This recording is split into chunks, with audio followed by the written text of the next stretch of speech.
I gotta hold up. Alright, check the channel, see if we're good. Hmm.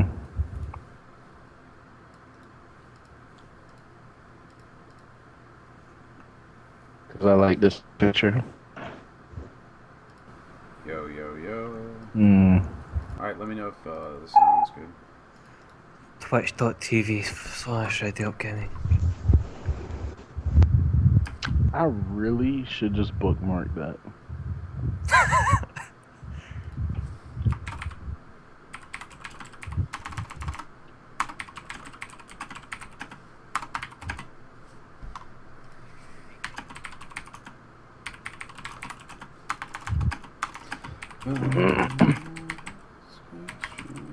Okay.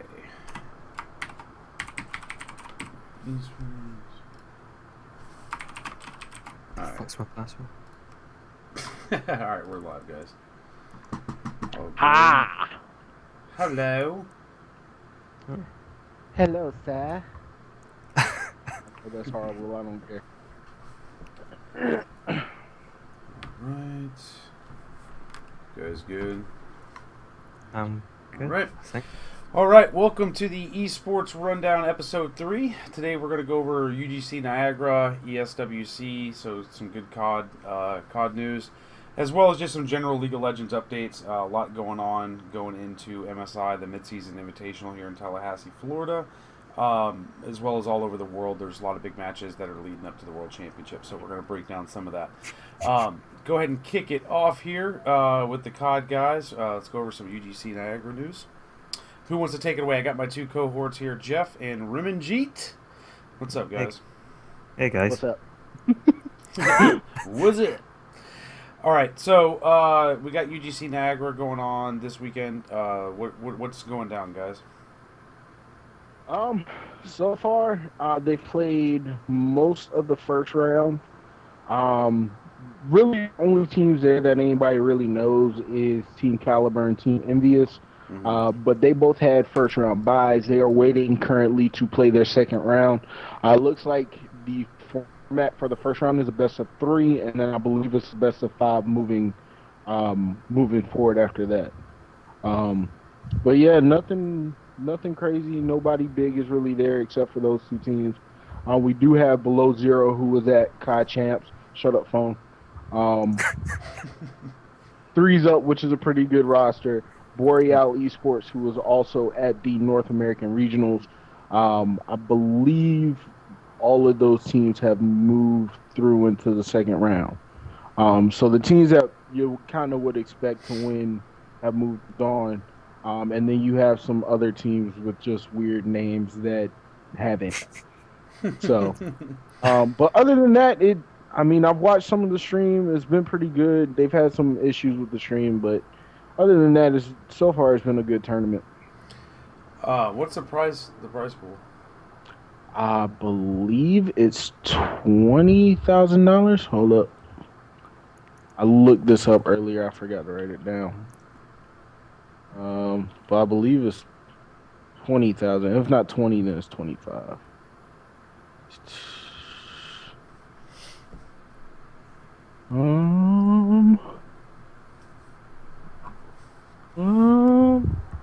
Nope, 10,000. I lied. 10,000. Yeah, Oh, I was no, wondering. I was no, like, no. 20,000 is more than. No, it is 20,000, and then it's 10,000 pro points. Okay, thought so this obviously does have some bearing for these guys that are getting into, I'm Yeah. assuming, the league. Yeah. Yeah. Especially important for 2Ks and 5Ks because it'll give you a decent seeding. You don't want to Yeah. go up against a top team straight away, so it's always useful for that. Gotcha. Okay. So, and then you got ESWC as well, I believe, guys, too, as well. So, Yeah. what's going on with that? It sounds like there's a little more bigger names going on with what's going on over there in the ESWC. ESWC will probably be the biggest event we get for a while. Probably bigger than not in terms of teams attending, but ESWC is massive in France especially. I think it's going to be the highest Call of Duty attendance. I could be wrong, but a live attendance, it might be the Now, of Highest. any Call of Duty event, you're saying? I'm sure it will be. I'm sure I read that somewhere. Now, is Um, ESWC has other Well, games too, right? I mean, yes, yeah, WC has I a mean, because lot it's of been other around for a games. long, long time. yeah. Yeah, Um, it's opened up to COD in 2013, and it's usually been at the end of the Yeah, the Electronic Call Sports of World Duty Cup. Yeah, that's cycle. right. Yeah. Whereas, Obviously, CS:GO is usually a big game over here with this too as yeah, well. well, the other thing with ESWC you have to also remember it's been around for a while, and it's also got a bigger following than COD Champs. So I could imagine that that there would be more people showing up for that. yeah, Especially because it's in France and they do have some local EU teams that will be represented there. So I could see that, especially if you got CS:GO. Other teams might, or not other teams, other people might walk around, just go check it out. So I could see them having a lot of people there for that. Now this yeah, kicks off on May 2nd, right? May 2nd to May 3rd. Yeah, yeah, that's what next weekend, It's the 24th, I so believe. yeah. Yeah, it's yes, next week. next weekend. Yep. The groups got drawn for that last week. It's two groups of four, and the first two teams of each group will be qualified for next. So it's in group one is Denial, Optic, obviously two massive American teams, and then Millennium and Barrage eSports. And so obviously the favourites in that group will be Optic and Denial. The interesting thing will be to see how they match up, but I don't think their match will be on the main stage. Yeah, it's not on main stage. No, Krim was because Krim made a video about that yesterday, and he was he didn't get it. He didn't understand it. So you didn't get it, but looking at group two, you've got Vitality Vitality. Storm, Mm-hmm. who are massive team. They've got Tommy in there, who's probably one of the biggest EU players. They've got Epsilon, who obviously great EU team. You've got Revenge Gaming, who finished second at Champs, and then you've got FaZe France, so another well-established team, you'd say, or well-known teams anyway. So top two from each will go through, and then it'll be a single elimination bracket for best of five series to see who wins. So it should be interesting to see everyone. Something to note, Optic won't be playing with Karma this event or Gfinity the weekend after. They'll be using Enable as a fill-in.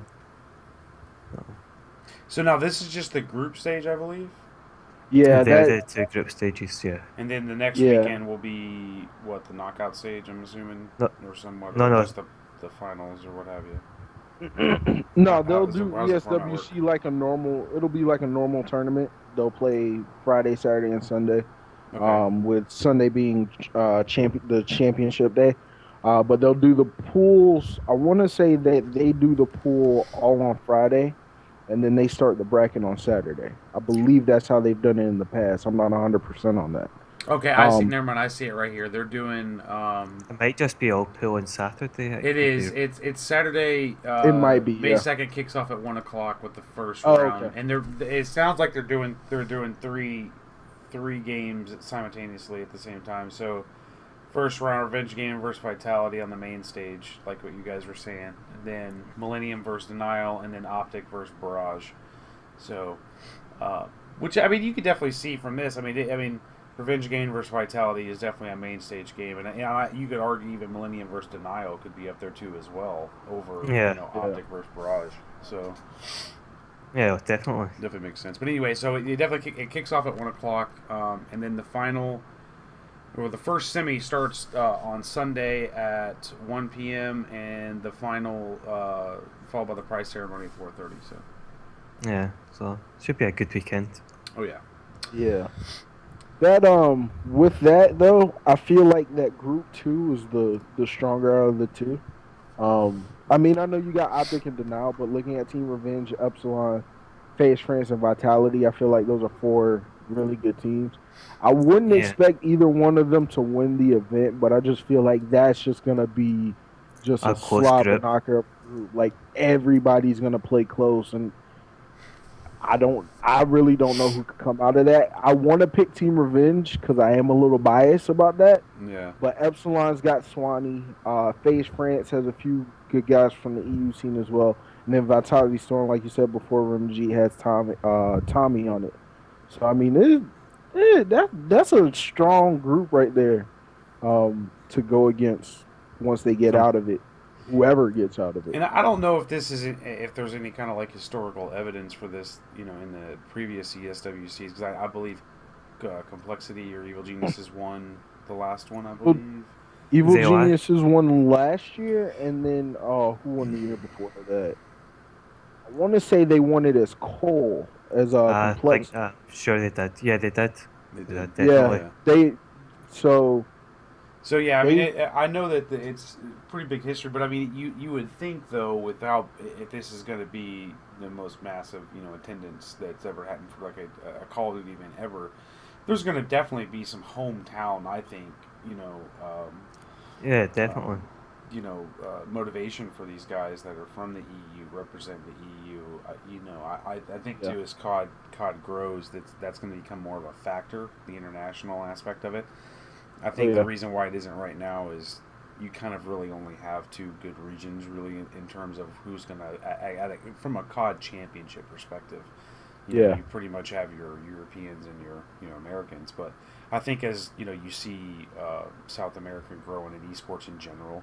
I've even seen some stuff in Africa starting to come up too as well. So the Middle East has gotten involved a lot more with League of Legends, Dota teams, and I believe they've even had some Call of Duty stuff going on too. So I mean, I think as all that grows, I think it'll definitely that's going to become more important. I think that's going to be key to the scene growing in general. So, but yeah, there's definitely going to be some hometown, I think, motivation for these guys. So it'll be interesting to see how these guys do.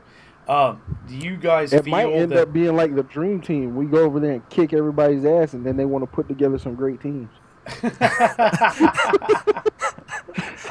I mean, that's what happened in basketball. It could happen in Call of Duty. Optic and Denial go over there. They just dominate the tournament, and then EU's like, you know what? We need to step our Call of Duty game up. Let's start training these kids when they're 3. Put their thumbs on some controllers. That's a thing, though. Optic and Denial. If you don't win your game battles matches, you're not eating tonight. Right? Sorry to interrupt you. Good. That's the thing about what you were saying, John. Vitality and FaZe, Epsilon as well will all have a big home backing because of the EU sides, even Millennium. But Optic and Denial they're not known for playing outside America a lot. They'll come to Gfinity and then that's about the only main tournament they'll play. So it will be interesting to see if there's a lot of EU fans of Optic especially who'll be out to support them, or if it'll just be the home crowd of the EU teams out in full force. Yeah, that is interesting. Think about what to see.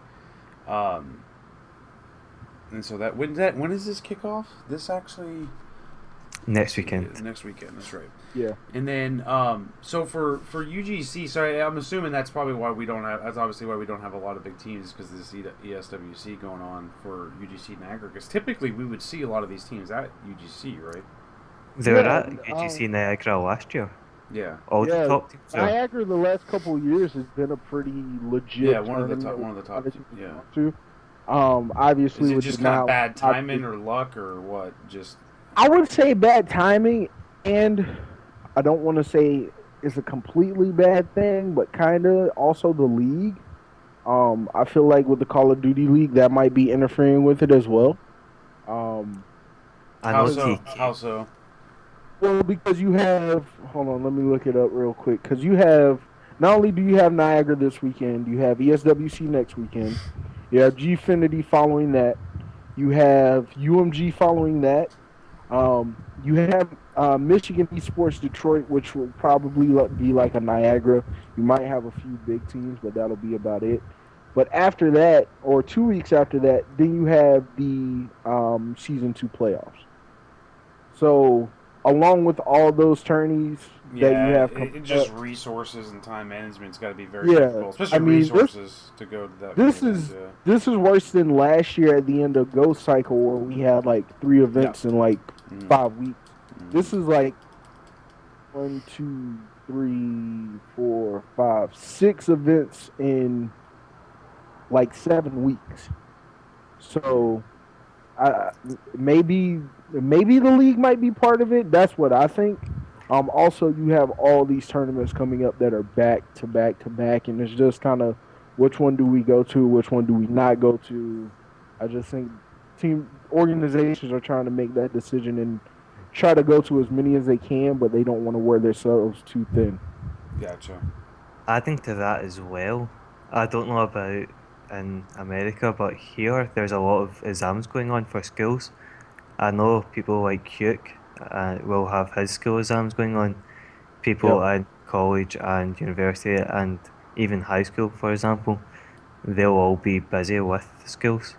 And if it's, I don't want to say just Niagara, but if it's not a massive tournament, they'd be much better prioritising their future, obviously, than a college age tournament.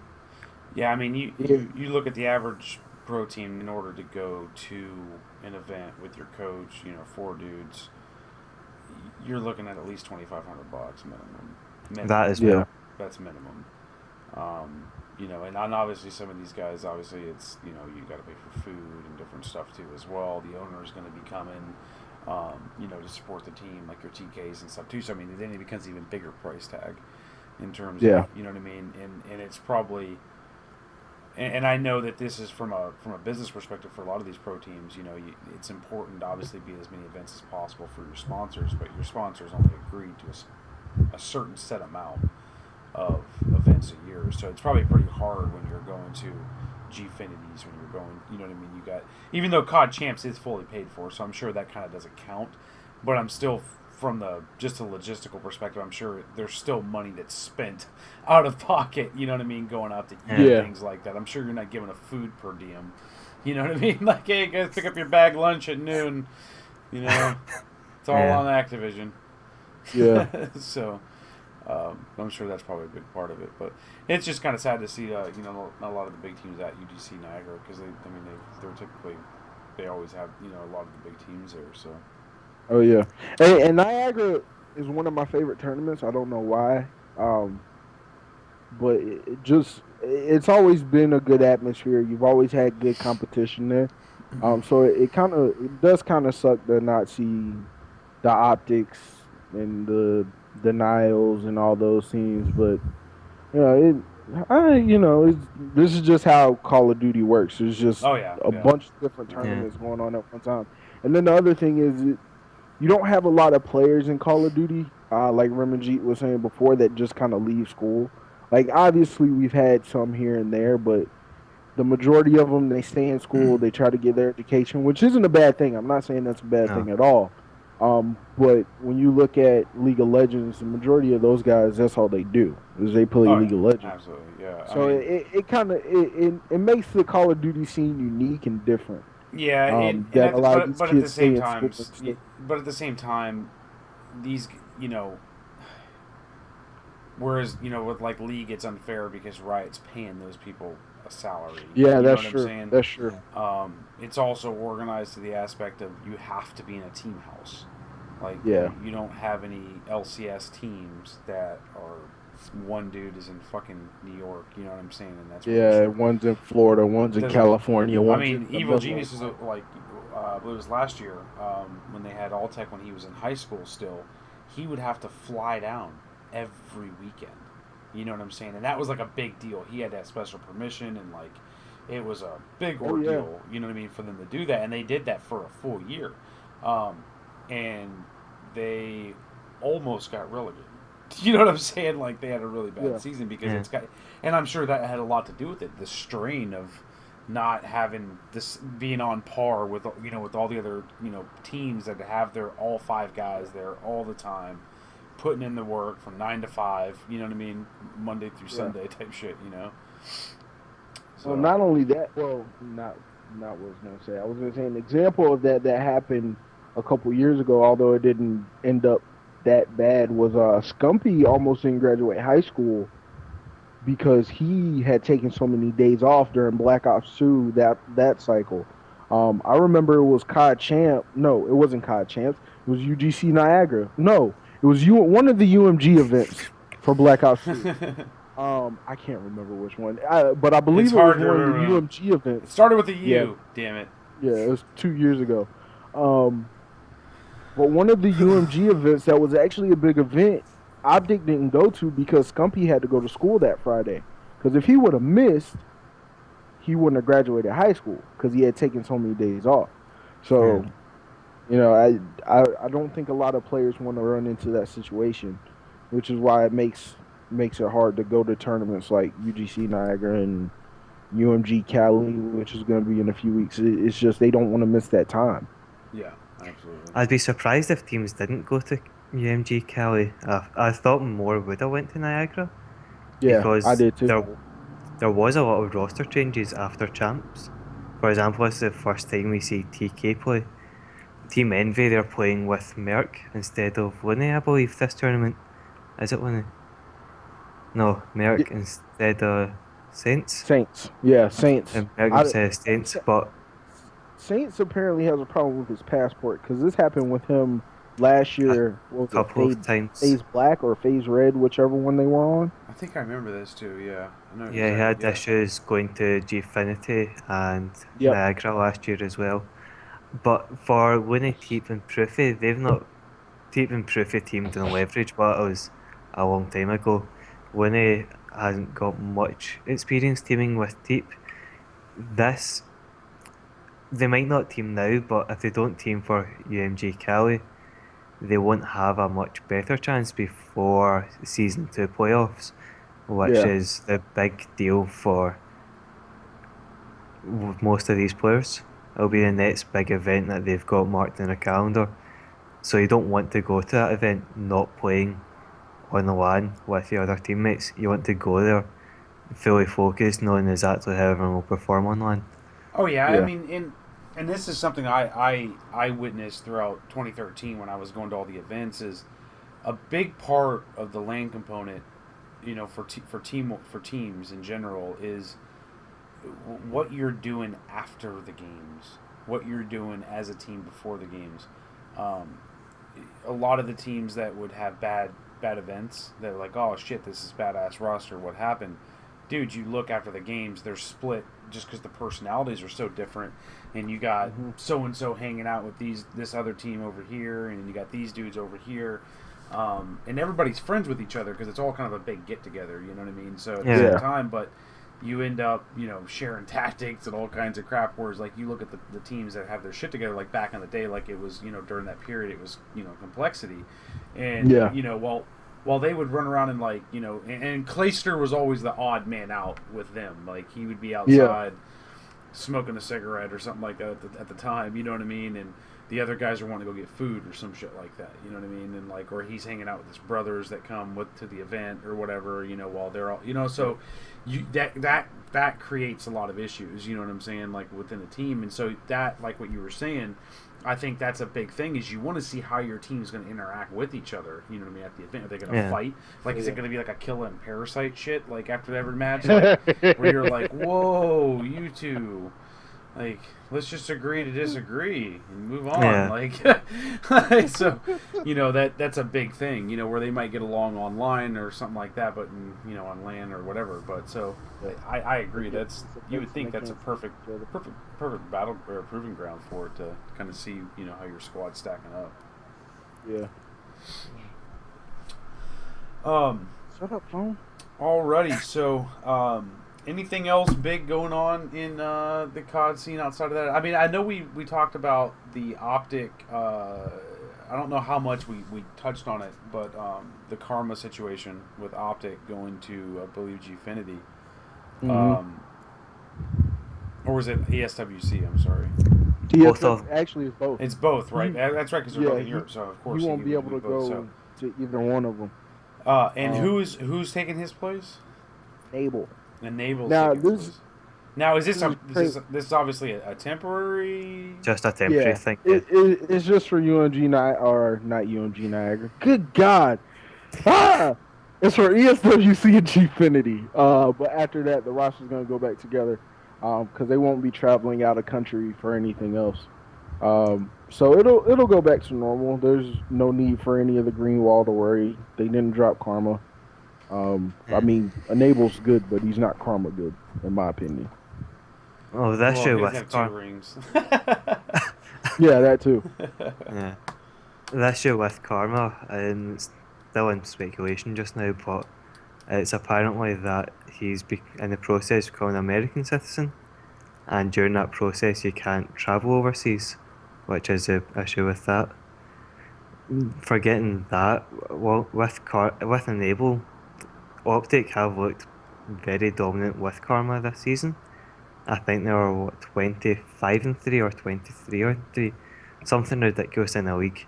They are Yeah. leading it by quite a long way.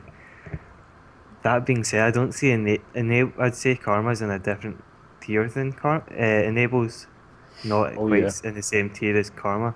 But that being Oh said, yeah. Enable is still a fantastic player to have, and he will play the role in respawns, especially that Karma's capable of playing. Hmm. Hmm. He might not grab the ball in that point, but he will absolutely just go out and slay and let Yeah. Scump or Krim, for example, grab the ball, and he'll try his best to just slay in front of them. So Yeah. it shouldn't affect their game too much. But it'll be interesting to see how they cope with that replacement. Yeah, because both Karma and Enable are Yeah. very mechanically skilled players. Yeah. It's just maybe a little bit difference in the presence of mind of the two players as a team, as a unit. You know what I mean? Together, so Yeah. definitely be interesting. But that matchup against the Nile, whether it's when it's in pool play and or group, yeah, pool play, group play, same thing. When they go against the Nile, though, that's going to be the match that is really going to stand out. Whether Enable can help them overcome that because the Nile beat Optic last time, Yeah. not even 3-0. close, That was, or whether or not Karma really will make a big enough difference for them to get over that hump because Mm-hmm. I know right now, especially Crim Six, like that Optic team, they want revenge. They want to go out and they want to prove they can beat the Nile. Not having Karma will suck, but I think they'll feel okay with Enable and they'll still want to go out and beat the Oh, Nile and prove that absolutely. It's not going to yeah. matter. Kai Chance was the fluke. There's They don't money want to on the show that line. they. Period. Yeah, That yeah. too, as well. Always It, plays a factor. I There's mean, money. the money, yeah, the money's a big thing, but I think just for them, just to be able to say we're the Yeah, dominant yeah. team, Yeah. we're back, we're not giving this up again, I think will be a big thing for them. Not just in pool play, but the way I see it matching out the first place team in Group 1 will play the second place team in Group 2, and vice Hmm. versa. So that could very easily, in my opinion, lead to an Optic Denial final, Yeah, which you know Crimsix especially, he'll want to beat Denial just so he can say he's beat the World Championships the next time they played on LAN in the final of it, just to prove that Denial aren't just because they were World Championships. Obviously, a great team, but he won't want them to try and cement their legacy with two consecutive wins. Mm. yeah. In major tournaments, he'll want to take that away from them as quickly as possible. Not only That's a that, good point. That's a he'd be really able to good say point. that he's won ESWC 3 times. Mm. Well, He this will won be the his third last time. two, Damn, I didn't think and about this will that. be his third time. Why not? Yeah. For the triple. Repeat. Yep. Alrighty. Well, let's go ahead and move on to. Is there anything else in COD before I move on to the league stuff? Break all this stuff down. Did we want to talk about anything Black Ops 3 first, or Yeah, you want to do let's league and actually we'll go ahead and end on the Black Ops 3, so we have a little bit of time Okay. there to to kind of just freestyle, because it's more obviously a lot more abstract on what's going to be going on, a little more speculation mixed in with the little details that we do have. All right, so moving on, I'm gonna quickly break down some of the League of Legends news that's been going on. A lot of stuff's heating up right now because we're coming at that midpoint in the year. Starting to tally up points towards Worlds. This year has a really complicated system in terms of me being able to explain it on how Worlds works. But basically, what it is in all the respective leagues, whether it's North America, Europe, Korea, China, the top teams, whoever wins their playoffs for each split, because you got your spring, summer, and fall splits.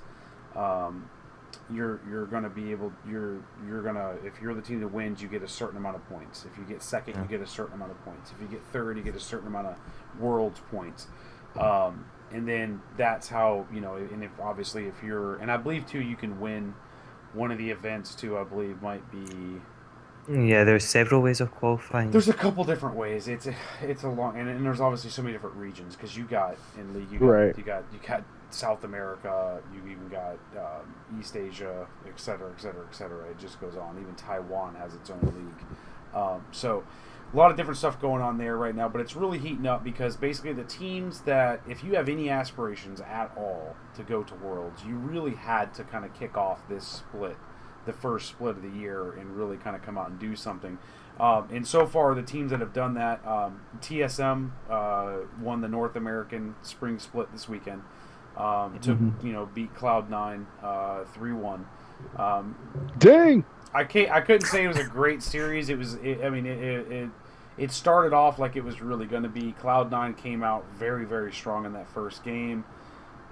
It was almost like TSM again for the second. The weekend before was the same way. They won 3-1, but they lost that first game just horribly bad. I mean, just got destroyed. Even at a certain point, you can almost tell they were just like, okay, just kill us so you can get this over with, and so we can get this next game going. Like, this is pretty much done. And they didn't look worried. They didn't look distraught. Nothing. And game on purpose, and they totally done. Well, the coach, that was his prediction. We're gonna lose. Logodoga said they're gonna lose the first game terribly and win the next 3, no problem. So I mean, but. And that's what happened. It was really weird, because that second game comes out. They, it's relatively, around the same picks and stuff like that from the game before, and nothing really, out of the ordinary. No kind of like ringers in terms of their pick ban phase, and they just controlled Cloud9 the whole time. Next game, worse. Next game, worse, and it was over. It was just like, okay, I thought there was. I don't understand what happened. You know what I mean? So, but props to TSM. Congratulations. That's a sign of a good team as well, being able to come back from a loss in the first game, just to go on and just completely shut that out your head and just. They've really, I think, they really benefited from Worlds last year. Of all the teams that are, from North America, Europe, whatever, that I think they benefited the most.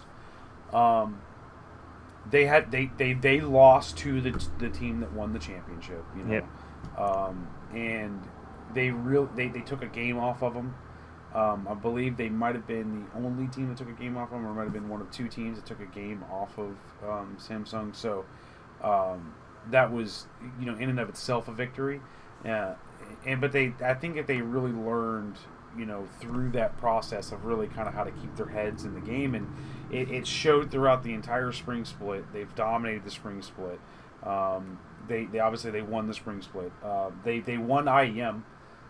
They beat out all the international competition. You had Korean teams, Chinese teams, European teams there. They won that flat out, and definitely looked like the most dominant team there too as well. By the end of it, so they're in really good shape going into Worlds. Now, obviously, they're going to be competing in MSI. The team who wins North America, European. LCK and LPL, what have you, are all going to MSI. I believe there might be one other team, I'm not for sure, on the roster, because I'm not for sure if AHQ, who won the LMS championship at the beginning of the month, which is the Taiwan league, which obviously plays a Baron, because those are very good teams. They're always very solid in competition, so they're always very dangerous. They can beat anybody pretty much. So.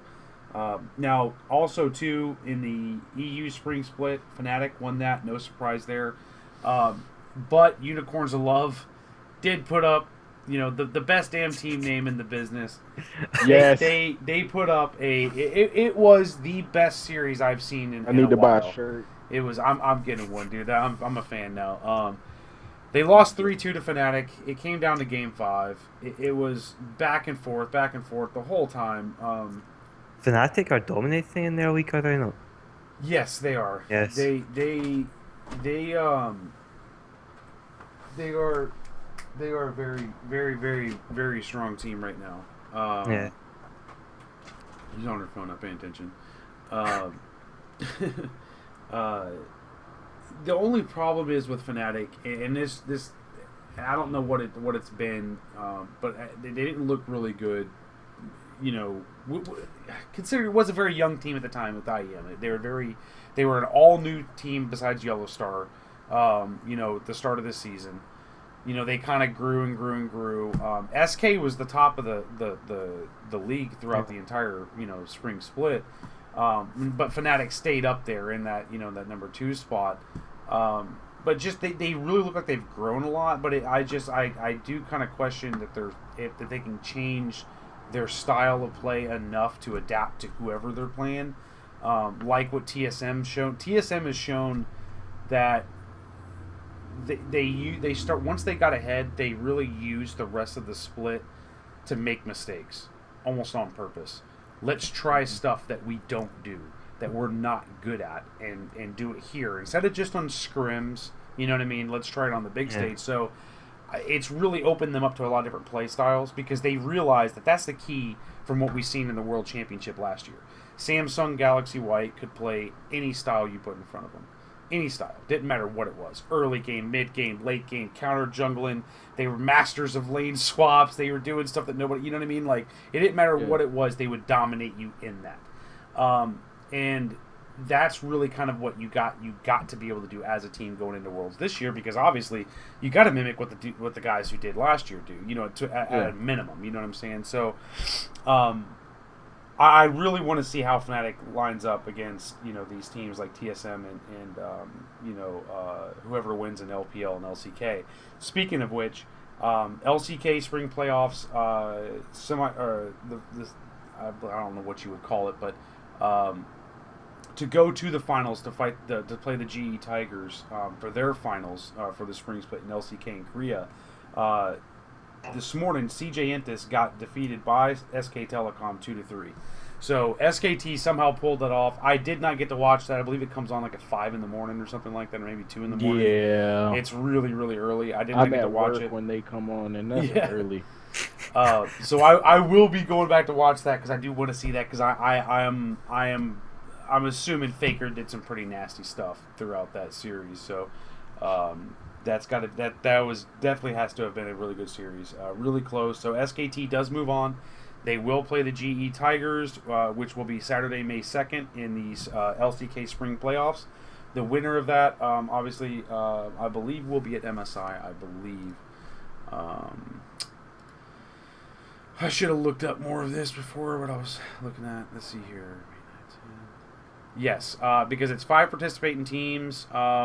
EU, LCS, LCK, LMS, LPL, and NA. Okay, so far we have TSM from the NA LCS that will be represented at MSI. We have Fnatic from the EU LCS that will be represented, and AHQ from the LMS that will be there. And then the winner between SK Telecom versus GE Tigers will be at MSI.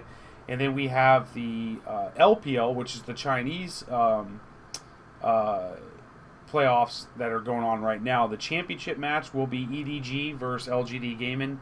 That is going to be a massive game. For anybody that watched the World Championship last year, everybody knows that there was the huge mass exodus of Korean players that that took off and went to China. Win and leave. It was a lot. There was a lot of guys. Well. On EDG, you have two of the top Korean pros. In Deft from Samsung Blue from last year is their AD carry.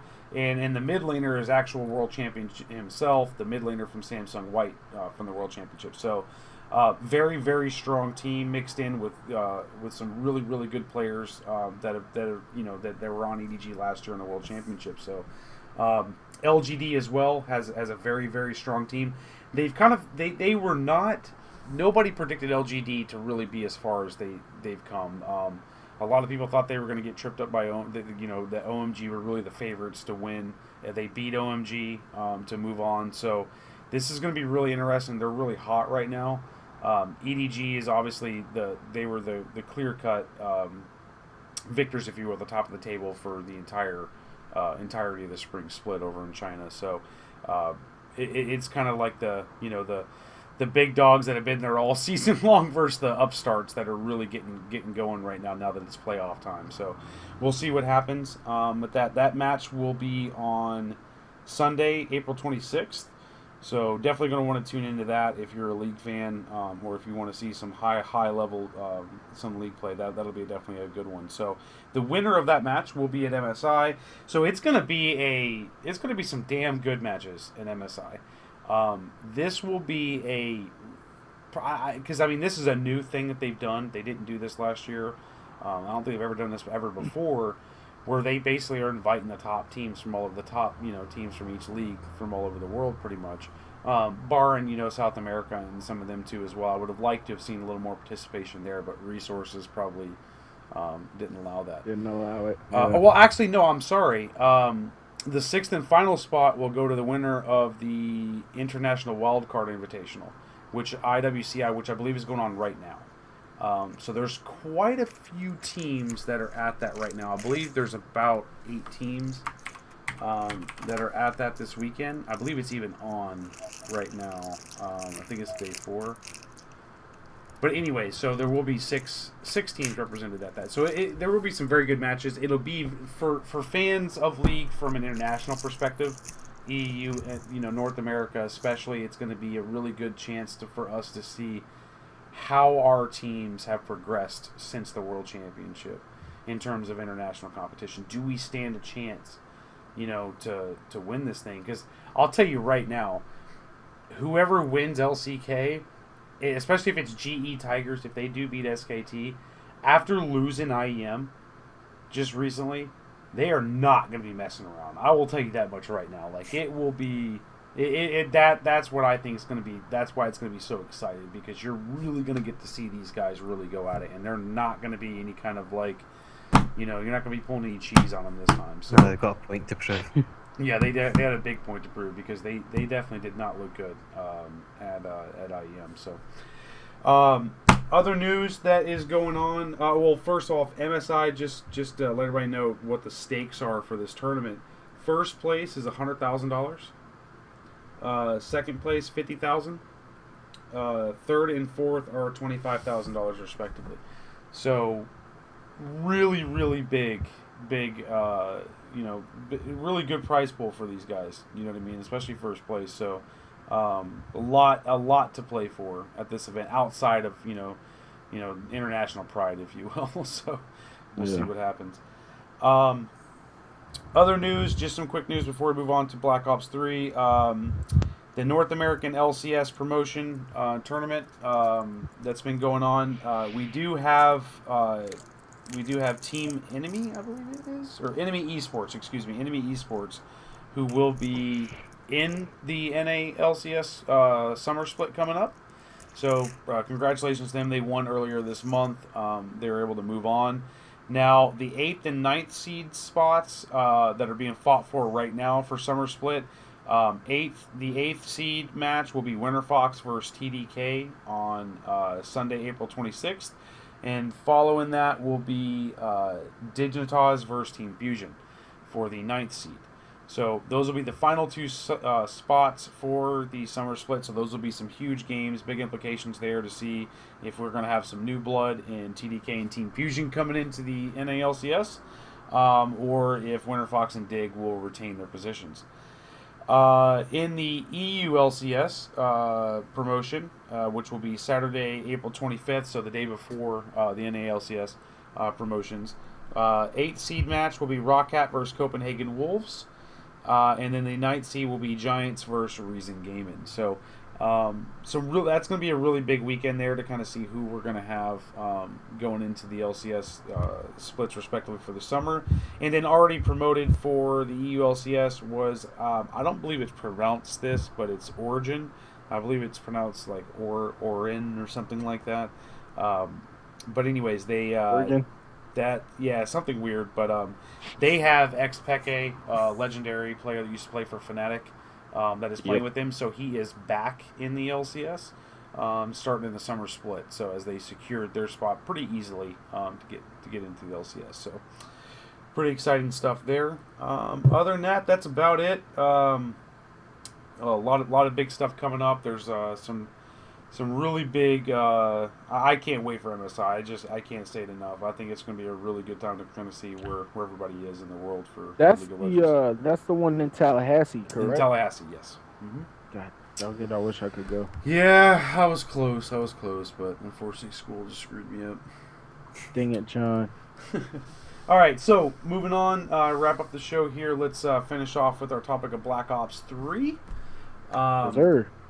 So we've gotten some. What do we know so far? Where are we at right now?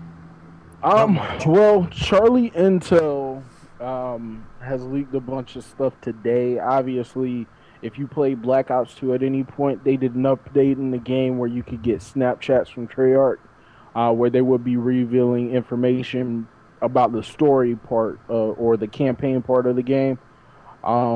But as far as what got leaked today was a couple game images, some details on the game itself, character progression, the new movement system, which no exosuits from what it sounds like, but it still sounds like you'll still be able to do some of the stuff you can with the exos, like being able to dash forward and side to side. You'll still be able to do that, but that's about the extent of uh, any crazy movement that you can do. Also sounds like you'll be able to use combos to go over walls and well, I shouldn't say walls, but to mantle different objects, and you'll still be able to shoot. And obviously, Treyarch is known for zombies. That will be coming back, and it sounds like they'll be adding a story mode into that, similar to what Ghost did with their aliens and what Advanced Warfare has done with their zombies. Yeah, it's pretty much going to be like that, and it's going to have its own progression for the zombies as well. Um, they announced a couple other stuff, but that, at least for me, that's kind of what I care about. I don't really care about anything else. I just want to know what the movement's going to be like, just how the gameplay is going to go, and that sort of thing. And hoping League Play is going to be back like it was, because I love. Yeah, hopefully theater mode comes back. The actual movements itself will probably be a big part on how the game plays out. Black Ops 2 CTF was, I felt, played very well. It rewarded map control, it rewarded playing it in a smart manner. Whereas a map like Retreat would have been very good in Black Ops 2, I feel, because you'd have one person posted top circle, one maybe mid map, one hillside, and you could just play it like how you'd play standoff, for example. Mm-hmm. Whereas in this game, the exosuits make it's really hard to reward good map control, because people will just fly by in a matter of seconds. They'll run right through the middle of the map without you being able to stop. Mm-hmm. It's very easy to outplay somebody that's in a good defensive position because of the crazy movements. A head glitch isn't really a head glitch anymore, because you double jump and you're at an advantage now. Which it makes it more exciting in some ways, but also makes it a lot less strategic. Yeah. A team like because you really don't have to work together to move up on a flag. You can just slay out individually and go get flagged. Yeah, exactly. For sure. The other point about weak play, it'll be interesting to see how they do that. Weak play in Black Ops 2, I feel, is probably the best version we've had so far. Oh yeah, but, without a doubt. Yeah, I do like in ranked play though how there is a target for you to actually get promoted. I don't think it should be quite the same, but in Black Ops 2, instead of hitting a ceiling and then stuck there until the game either decided to put you up a division or just leave you at number 1 spot, on a crazy win streak, which has happened to me in the past. Whereas in Advanced Warfare, I kind of like how you've got a target to work towards. You know exactly what you need to do to win. I feel if the matchmaking system was a lot better, it'd make it a lot more successful in being able to get to a division which actually reflects your own ability rather than a good player sitting in bronze playing against grandmasters and stuff like that. Yeah. That, and don't bring the point system back from AW because I don't understand it. I'll get 10 points for winning a match, and I lose 20 points for losing a match when they had 4 masters and I'm a bronze. I know I suck at the game. You don't have to remind me that. You also don't have to take 20 points from me when I lose the four masters. It's bull. Just double punishment. Well, this is another thing that I'd like to see go. I know a lot of people love the weapon variations. I hate them because they can give you. Not all of them are equal, which I guess it doesn't really matter. But you have some that are just way too overpowered. Like the Obsidian Steed is ridiculous. The Speed is easy is ridiculous. The magnitude is ridiculous. Like if you're going to do weapon variations, I like the CS:GO route where it's just different camos. It's not DLC or anything. It's just the camo is absolutely crazy and unique and one of a kind. Keep it to that. Don't make it to where, oh, well, it's a variation of this gun where it doesn't shoot as fast, but you can kill somebody in two bullets. That weapon variations in AW should not be done in Call of Duty. Not that way. If they're gonna do it with special camos or something else. It needs Maybe to be you stuff have that attachments. doesn't impact the game itself. Exactly, because you can the player feel unique and because you can lose a gunfight that you should win just because the other person is using the same gun you are, but it's a different variation. And it's not fair. It doesn't make the game fair. It sounds from initially that there will be some kind of weapon variations allowed, which does allow for a lot more customization, but it does lead to an unfair advantage because it's all down to luck on how you get a better gun.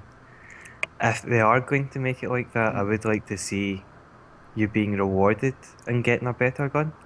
Like, you get a professional level, you get an elite tier, and I'm sure there's another one, but I can't remember what it is. It's a green colour one. I can't.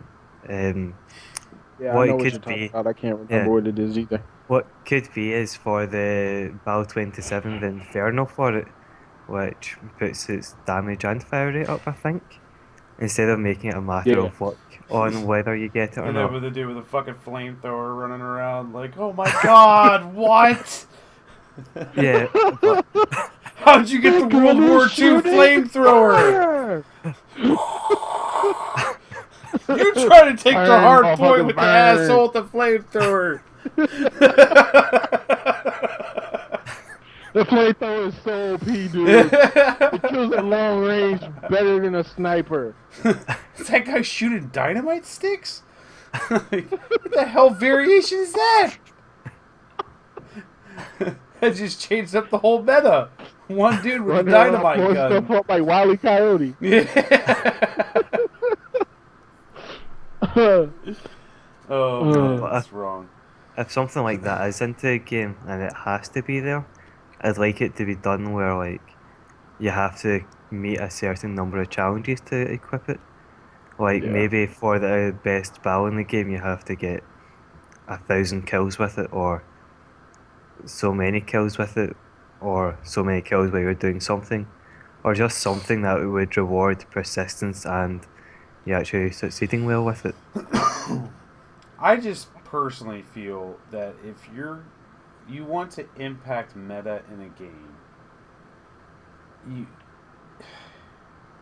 you just don't, from an eSports perspective, it's not useful to do it that way. Not down to when you're basing it on luck. You don't want too many people being able to play too many different versions of shit that isn't eSports, because then you're purposely creating a disconnect. Oh, we have our casual guys with our serious guys. You don't need to. You know what I'm saying? You don't have. Yeah. You don't have basketball guys that go out and be like, hey, I'm gonna go play a pickup game down the street, but can we knock those rims down to 8 foot? Yeah. You know what I'm saying? But you know what? That was the problem with Infinity Ward and Ghost. They tried to. Treyarch did it right with Black Ops 2. Everything that they implemented in it was for MLG, esports. period. And they end did, of story. yeah, it was all ready to go for MLG, already pre-packaged out of the gate. It was already ready. And then Infinity Ward got it, and then Infinity Ward said, well, we know that esports isn't going to make us a majority of money. It's going to be the casual gamers and the people who only play play pubs. So we're going to cater the game more for them, and then I guess they said we'll work on esports as we go. Or they just said, they won't play it. We don't care whatever anyway. whatever they thought was going to happen with it. And that was the problem with Ghost, was that they tried to separate the two. You can't do that. If you have a scene like Call of Duty, Halo's starting to do it now because I've been watching that a little bit. They're implementing the esports stuff into the game, and you have to do that for the esports community to grow and be successful. Oh, absolutely. Which Treyarch understands. Treyarch gets that. I don't want to say Sledgehammer doesn't, but I don't think they're completely on the same level as Treyarch. No, they've not completely proved that side to their game yet. Yeah, I mean they put it in there mostly because they knew they had to, but I still feel like they're not to a point where they're on board as much as Treyarch is. Treyarch is far and ahead the other two as far as putting esports in Call of Duty, but Sledgehammer's closer, but they're not there yet. Yeah. I agree. I think Treyarch definitely just cares more. Period. I think there's more fans of esports in general. So, but Treyarch looks at it and they see how much bigger the game gets with it. Like Ghost, as bad as Ghost was, Call of Duty esports grew with it, as bad as it was. So, it grew. Let me put it better. Call of Duty grew despite Ghosts. Yes. Because we cannot give Infinity Ward any credit. They did nothing. They did nothing to contribute to the success. They did everything they could to screw up the success. And because Call of Duty has a strong community of not just professionals, not just fans, but also professionals and like from the team owners to people on the news side, to et cetera, that are willing to spend their time and blah blah to keep the thing going. Yeah. Whether it's through YouTube, Twitch, et cetera, et cetera, et cetera. That's why it grew. I mean, and I think that's kind of proved why Sledgehammer had to do something, because it's like, shit, man.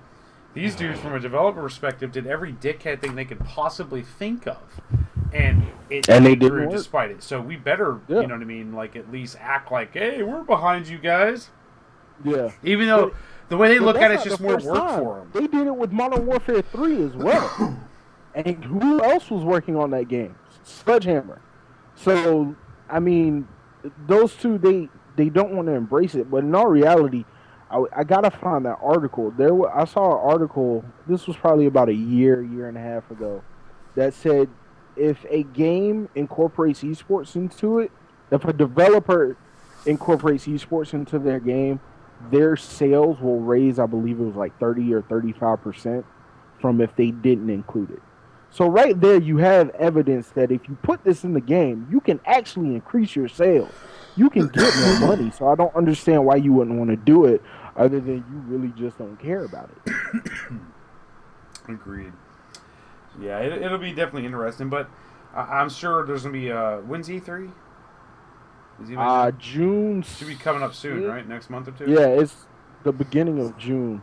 Yeah. By God, that's when we're going to see some of the cool shit. So we'll be able to well, I'm sure we'll have a lot more multiplayer focus. The June 16th to 18th. My bad, not June 6th. Okay. But the Black Ops 3 reveal is this Sunday. I don't know if I'll be able to watch it this Sunday. Hopefully I can find a VOD of it. Hold up, let me tell you. I haven't seen any times or anything posted for it. I just know it's a Sunday. Um,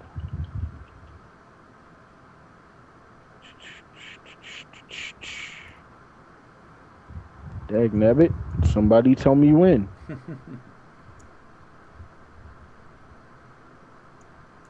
Well, I don't know because nobody's willing to tell me. We need to get something up on that. Stupid on the internet. site. Well, while you're looking for that, I'm gonna go ahead and close this out here. Get ready to sign off here. It was a good show. Appreciate you two, Jeff and Rumanjeet, coming on the show. Contributing on here. It was a good time. For everybody that did tune in, I appreciate all you guys, and we will be uploading these onto YouTube. I will have them up by the end of this weekend. I got to work on a featured image for the thumbnail to upload them. Other than that, make sure to follow us at Ready Up Gaming on Twitter. Also check us out, Ready Up Gaming on YouTube, and also follow us here on Twitch. Appreciate it, and you guys have a good night. Thanks for watching. Yeah, later. See ya.